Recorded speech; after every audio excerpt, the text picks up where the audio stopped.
여러분 반갑습니다. 우리가 계속 이 방송망을 통해 가지고 공부를 하면서 여러분들에게 늘 마음으로 다가간 것을 하나님 앞에 감사를 드립니다. 저는 이 녹화를 하기 위해서 집에 나서기 전에 또는 이제 제가 제 자리를 정해 가지고 앉을 때 얼굴을 모르지만은 성령의 교통하신 영적 교제함을 전제로 하고 제가 여러분을 위해서 기도하고 이제 이 강의를 위해서만이 아니고 이 강의를 받는 여러분들을 위해서 기도한 다음에 제가 강의에 임한다는 것을 여러분에게 알려드립니다. 정말로 이 방송망을 통해서 공부하는 여러분들을 그리스도 사랑 안에서 제가 여러분 아끼고 사랑하고 존경합니다.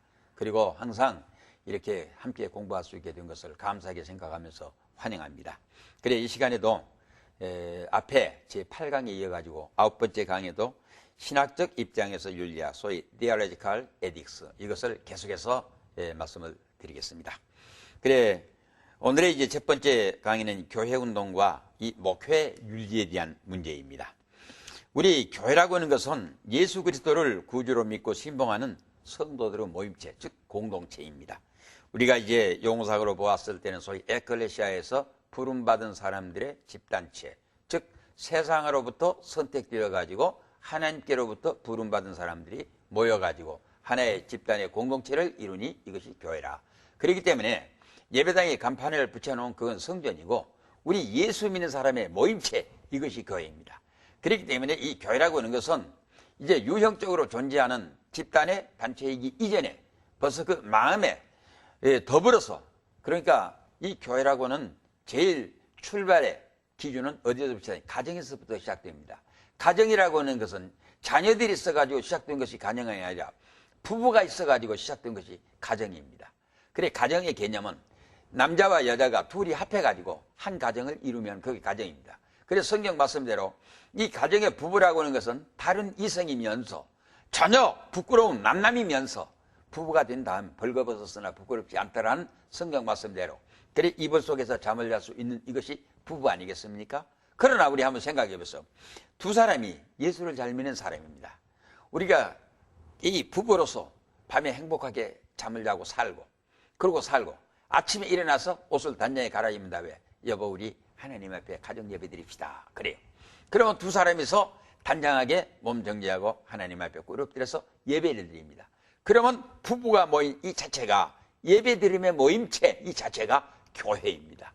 그래서 이것이 바로 교회라. 그런 거로 예수 그리스도를 구주로 믿고 신봉하는 성도들의 모임체, 바로 그 하나님께 경배드리기 위해서 모임체, 하나님의 뜻을 이루어드리기 위해서 모인 모임체, 이것을 교회라, 이런 의미로. 그래서 공중으로서 이거는 하나님의 신비에 속한 하나의 법칙이고 또 하나님의 자녀로서의 모임체, 즉 세상으로부터 불러님을 받은 하나님의 자녀들의 모임체가, 이 공동체가 바로 교회다, 이런 의미입니다. 그래 교회에서는 뭐 하는 것이냐? 교회에서는 뭐 하는 것이 교회냐? 우리 교회에 대한 개념을 잘 이해하고 들어가야 합니다. 교회에서는 제일 첫 먼저 두말할 것 없이 하나님 앞에 드리는 예배입니다. 예배.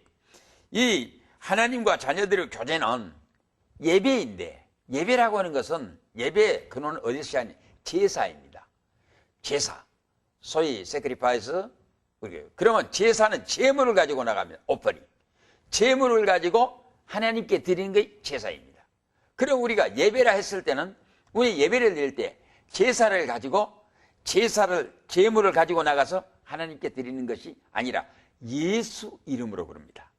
예수 이름으로 우리가 하나님께 예배를 드려요. 그 말은 무엇이냐? 우리가 구약 시절에는 소나 양이나 염소나 비둘기 잡아가지고 각을 떠서 제물을 가지고 하나님 앞에 불살라 바침으로 제사를 드렸습니다. 그러나 지금 신약시대는 그거 없습니다. 왜 없는가? 우리는 예수 이름으로.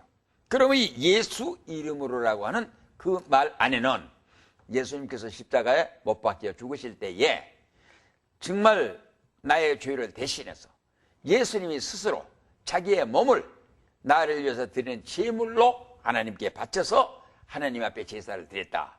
그것이 완벽한 제사였기 때문에 나는 그 예수님께서 드린 그 제물의 제사를 내 것으로 믿고 내 것으로 받아들이고 내가 그의 이름으로 하나님 앞에 나갑니다.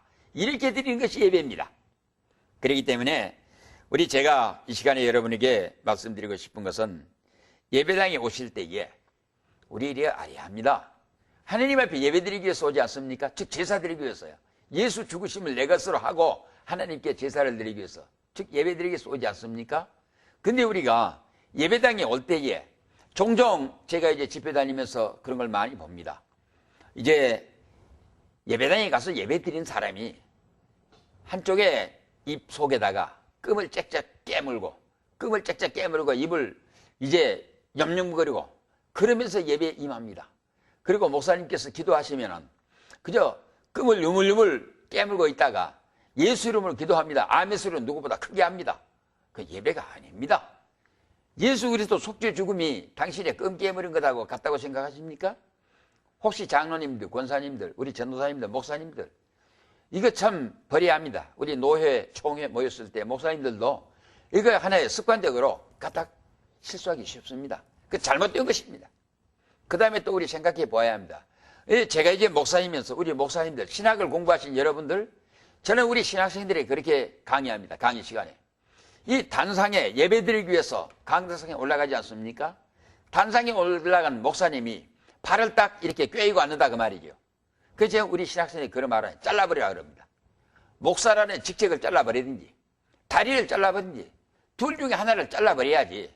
어떻게 지성소에 들어가서 하나님 앞에 예배를 드리고 예배를 인도로 가는 하나님 앞에서는 하나님의 종이 하나님 앞에서 제단 위에서 발을 꿰고 앉을 수가 있느냐. 이건 하나님에 대한 예배의 개념이 바로 박혀있지 못하기 때문입니다. 그렇기 때문에 우리 교인들에게도 예배당에 올 때는 하나님 앞에 예배로서 하나님 만나보기 위해서 나온다. 이런 정신을 심어줘야 합니다. 제가 20대 초반에 23살 때입니다. 정확하게. 이제 교회에 목회를 하면서 이 찬양대 한 40여 명 세워가지고 찬양대를 하는데 그 여자들만 해서 한 40명 되었습니다. 처녀들만. 근데 그 처녀들에게 제가 흰저고리 검은 치마를 6.25 전쟁 때였으니까 옛날이죠. 6.25 전쟁 때에 이 찬양대 가운을 별도로 하지 않고 흰저고리 검은 치마를 하랬습니다. 그러니까 흰저고리 검은 치마 어떻게 때 없이 그렇게 전도사님 그런 걸 시킵니까? 그래요. 순종하기 싫으면 말고 어차피 옷을 해 입을 바에는 예배당에 올 때 흰저고리 검은 치마 한번 입어서 우리 성가대 가운으로 해봅시다. 그런 고집스럽게 우겼던 일이 있습니다. 그랬더니 처녀들이 따라가지고 한 40명이나 되는 이 여자 성가 대원들이 흰저고리 검은 치마 아담에게 딱 받쳐있고 찬양대로 조르르 했으니까 어떻게 아름다운지 모르겠습니다. 그러면은 예배당에 나와서 하나님께 예배드리는 사람의 마음가짐이 처음부터 다르게 이렇게 나와줘야 한다 이 말이겠습니다.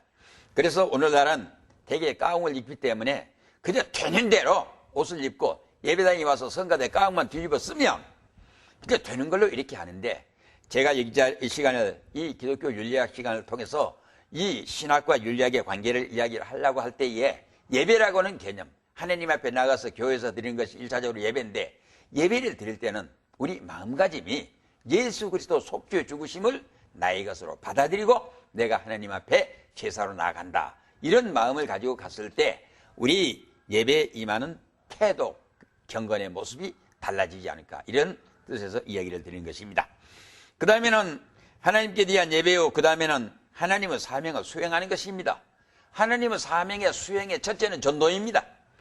그 다음에 두 번째는 사랑의 교제입니다. 봉사입니다. 경건의 생활입니다. 이렇게 해서 하나님께서 우리에게 명하신 사명을 수행하기 위한 모든 전략과 방법과 내용들이 발생하는 자리가 우리 교회라 이 말이겠습니다.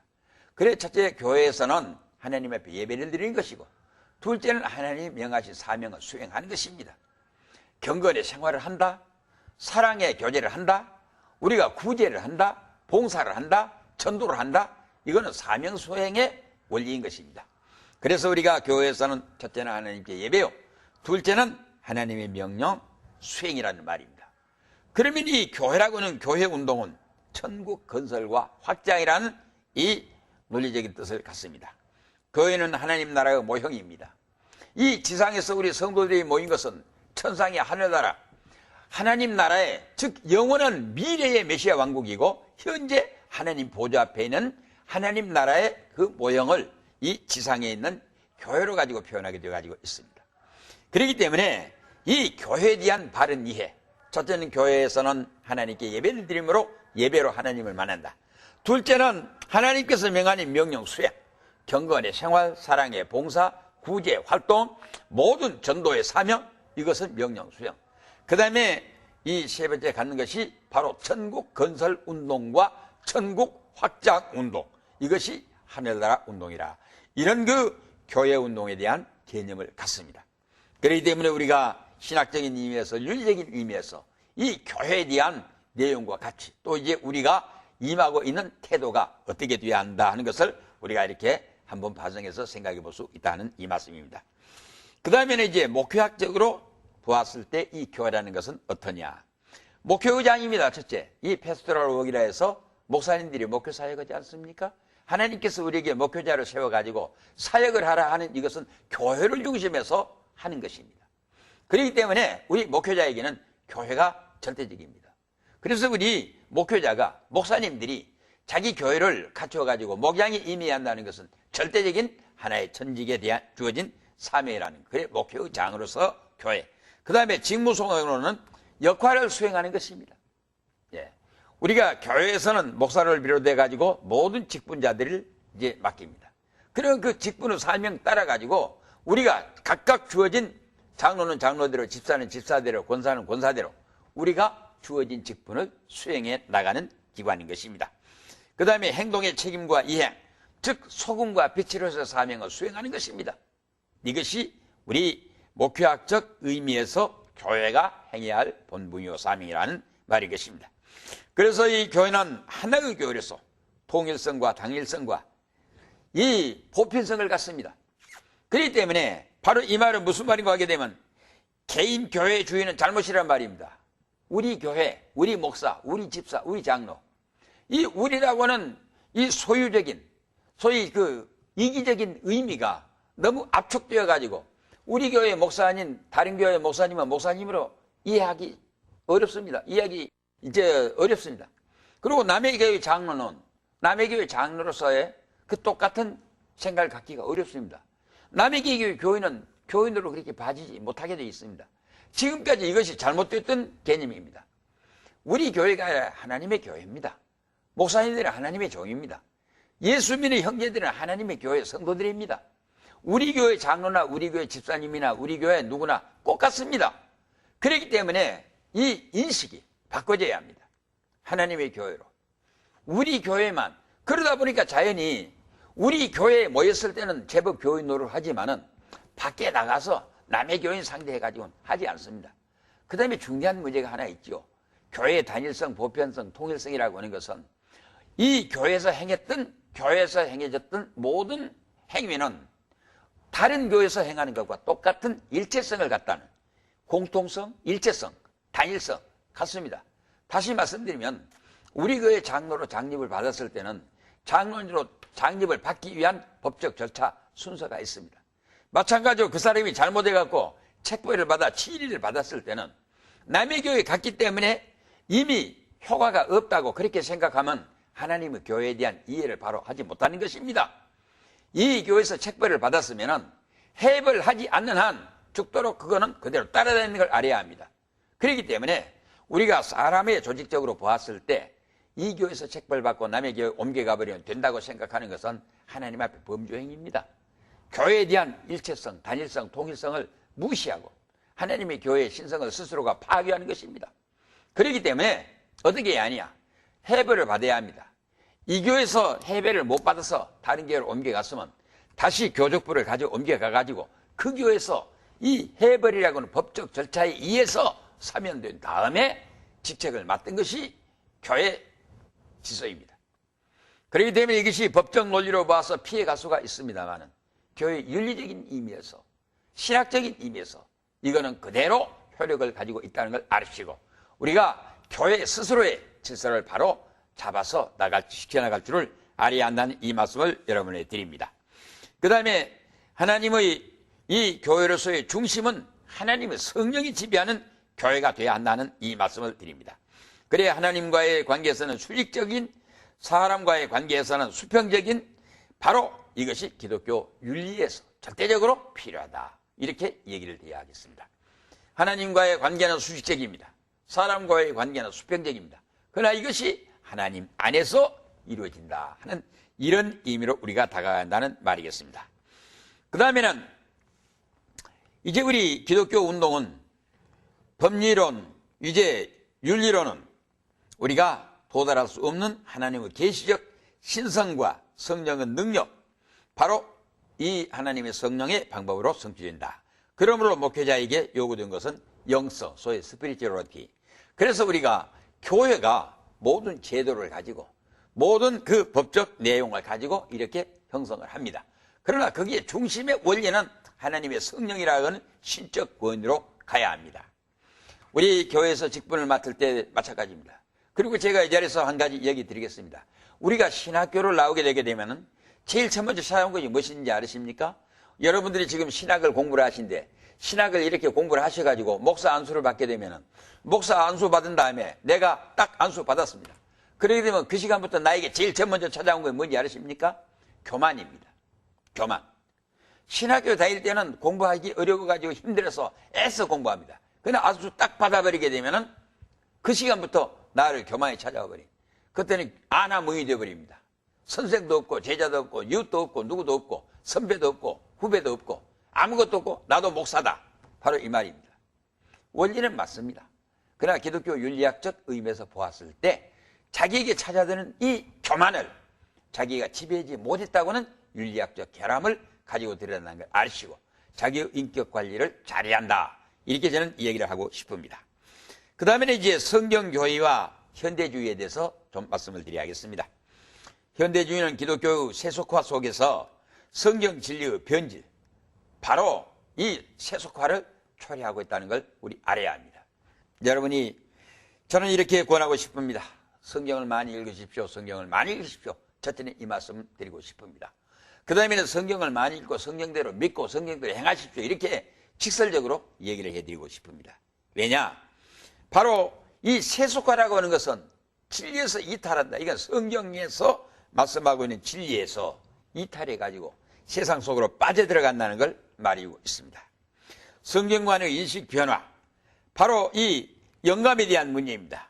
기독교의 기준은 이 하나님의 말씀이 성경에 대한 실적 권위를 인정한다는 것. 제가 늘 시간 날 때마다 얘기하는데 여러분들이 앞으로 교회 가서 교인들에게 그렇게 권하십시오. 교인들에게 성경을 사랑하고 성경 읽어야 합니다. 왜? 성경은 신적 권위를 가진 하나님의 계시요, 하나님의 말씀이요, 하나님의 진리요, 영원히 변개치 않고 반드시 성취하실 하나님의 언약이 되기 때문입니다. 이러한 사상을 가져주는 것은 이 자기의 세속화와 변질을 막아주는 처방이요 방법이라고 이렇게 생각이 되어집니다. 그래서 기독교 신학의 정통과 정통성, 바로 이것을 고집해서 보수주의를 지향한다는 것은 쉬운 일이 아닙니다만은 거듭 말씀드리거니와 정통 보수주의라고 하는 것은 성경적 신본주의, 즉 성경에서 말씀하고 있는 하나님 주심, 하나님의 뭐 주심이냐? 하나님의 절대 주권, 하나님의 절대 영광 중심의 이 신학 운동을 전개해 나가는 것이 정통 보수주의 운동이라 하는 이런 말인 것입니다. 그 다음에 이제 우리가 신학적으로 보는 현대주의를 어떻게 보아야 할 것인가? 참 여기에서는 여러 가지 문제가 있습니다. 우리 보수주의가 이 바른 신학, 바른 신앙 운동을 전개하고 있는 이 우리 바른 보수주의파에서 우리가 명심하고 이제 특별히 이 극복해 나가야 할 것들이 있는데 소위 신신학 운동입니다. 신신학 운동의 그 종류가 여러 가지가 많이 있습니다만은 한마디로 말해서 현대 세속화 자유주의 운동입니다. 이거는 기독교 성경 안에서 말씀하고 있는 예수 그리스도의 제2위 하나님, 즉 신인 양성의 그리스도 메시아 되심과 구주성을 배제해버리고 기독교 성경 안에서 말하고 있는 이 인간과 인간과의 관계, 윤리적인 관계, 도덕적인 관계, 사회적인 관계, 현실적인 관계. 그래서 사랑, 쉽게 말해 사랑 그랬으니까 기독교 예수님이 가르쳐준 사랑에 그걸 본따 갖고 이상적인 기독교 사회주의 국가 만들면 된다. 기독교의 이름 가지고 예수 이름 가지고 이런 운동을 전개하는 이 신신학 운동들이 우리 주변에 많이 있는데 이것은 옳지 않다는 걸 이제 말씀드리고 이제 나가야겠습니다. 그 다음에 합리주의입니다. 이거는 자기의 논리의 형식에 맞는 대로 끄집어다가 아전인수식에 해석을 하고 이렇게 가고 있는 합리주의. 그 다음에 실용주의. 실용주의라는 것은 주로 교회 성장학파들에 의해 가지고 되어지는 실용주의적 교회 성장학의 논리입니다. 우리가 교회는 부흥시켜야 합니다. 교회를 많이 발전 성장시켜야 합니다.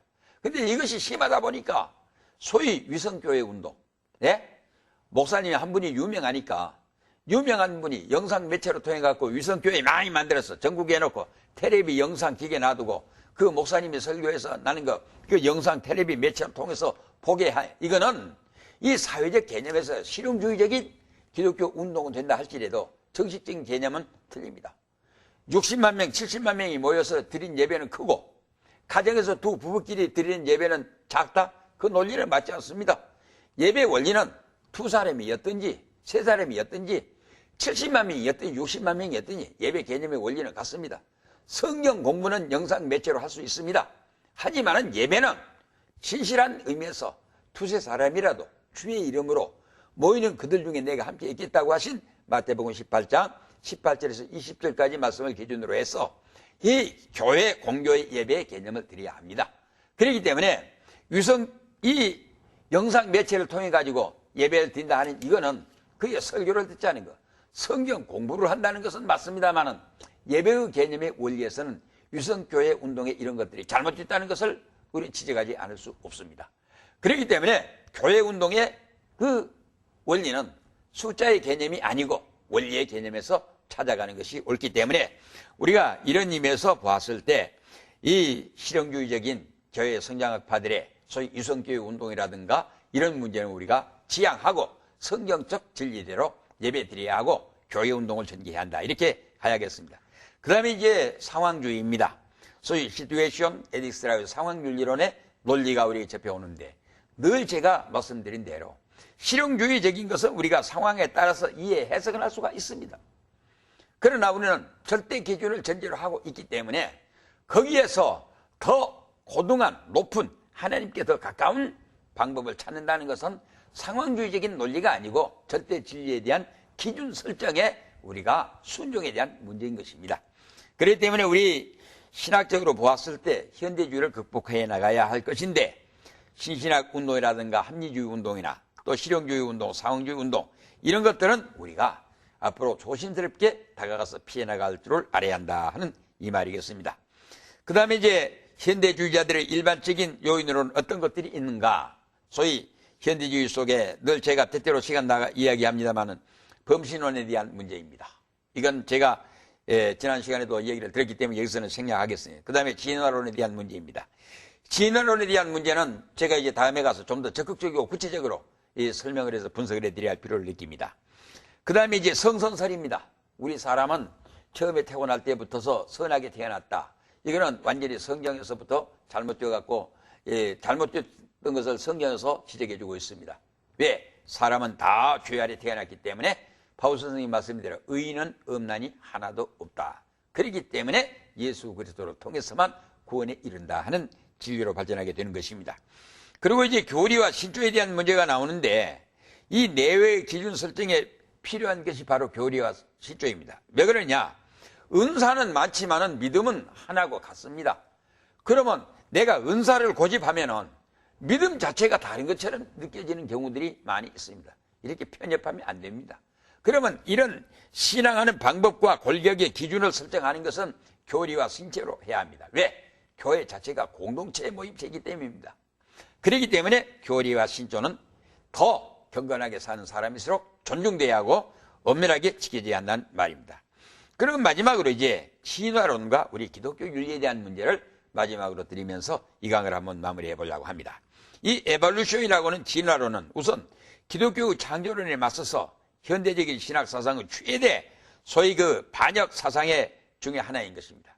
그래서 우리가 1994년 4월 이후로 우리나라의 2세 교육의 교재에서 완전히 창조론이 빠져버리고 진화론으로 통일되었다고 이렇게 이해하고 있습니다. 그런데 이 진화론 주장자들은 뭐냐? 종, 하나의 솔트입니다. 카인드. 이 종의 하나 가운데 유인원류, 즉 원숭이와 비슷한 사람의 종류가 있어가지고 이것이 진화하고 발전해가지고 사람이 됐다는 설리를 있고 한 종이 미생물의 그 단세포로부터 시작해서 점점 진화 발전해가지고 고등동물로 바꿔지고 그 다음에 사람으로 됐다. 이러한 그 억지 논리들을 주장하고 있는 것들이 진화론자들이 주장하는 우리 사람의 발생에 대한 기원을 설명하고 있는 내용으로 이렇게 되어집니다.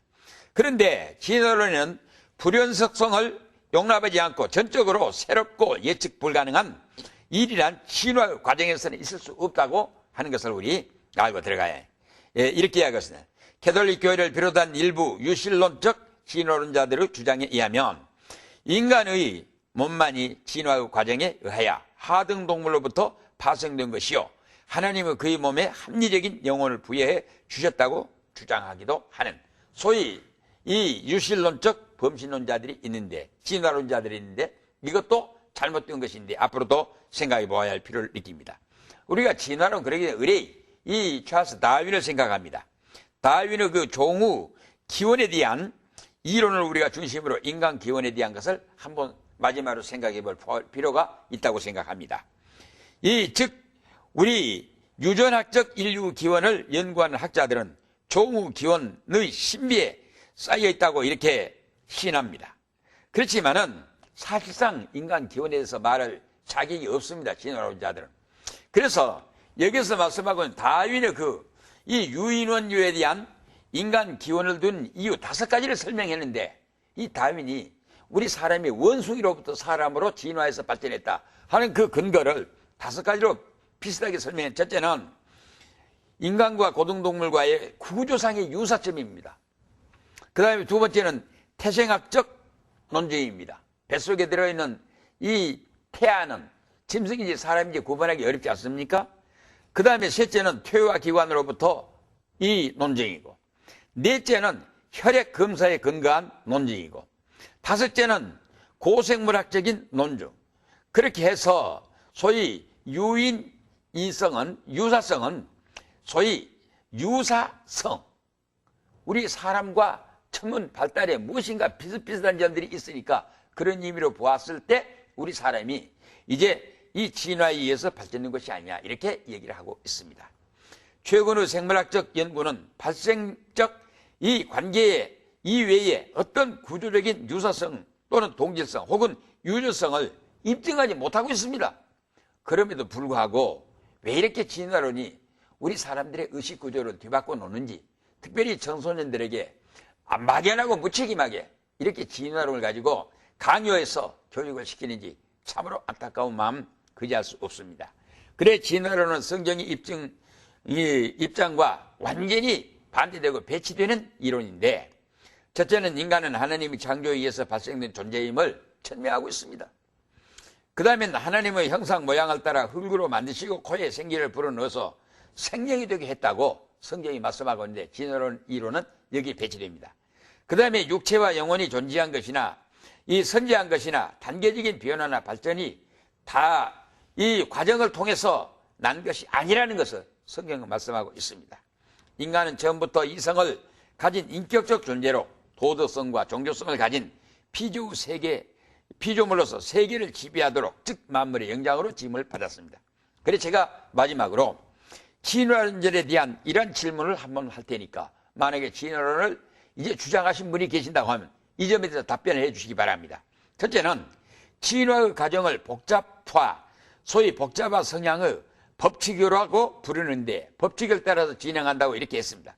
즉, 이 물질은 원소의 밀입자가 원자로, 원자가 미분자로, 이 미분자가 산세포로, 산세포가 다세포, 유기체로 점점 복잡하게 되어가려는 성질이 있다고 하는데 그 원소 곧 무에서 유 발생은 어떻게 설명할 것인가?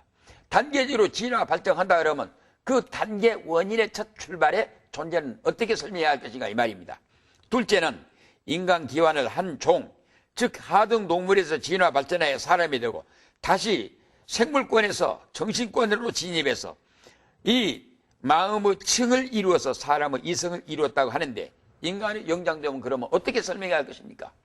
그 다음에 셋째는 진화 자체가 시한적인 것이 아닌 진행의 과정이 그렇다면 지금도 진화를 통해서 나타나는 사람이 있어야 할 거 아니겠습니까? 나름대로 이 지구상에 있는 인종학적 인류를 분석해 봐도 진화의 과정을 통해서 발생했다는 종종 하나도 없는데 왜 없는 현실 앞에 있으면서 억지 주장을 해가지고 진화론을 고집하고 주장하느냐 이 말입니다. 마지막으로 하나님의 섭리대로 진행되어가는 이 역사적 현실을 어떻게 설명할 것입니까? 진화론자들은 회개하고 반성해서 하나님의 창조 교리 앞에 승복할 줄을 알아야 합니다. 이상으로 1분 지났으면 마감을 드리겠습니다. 감사합니다.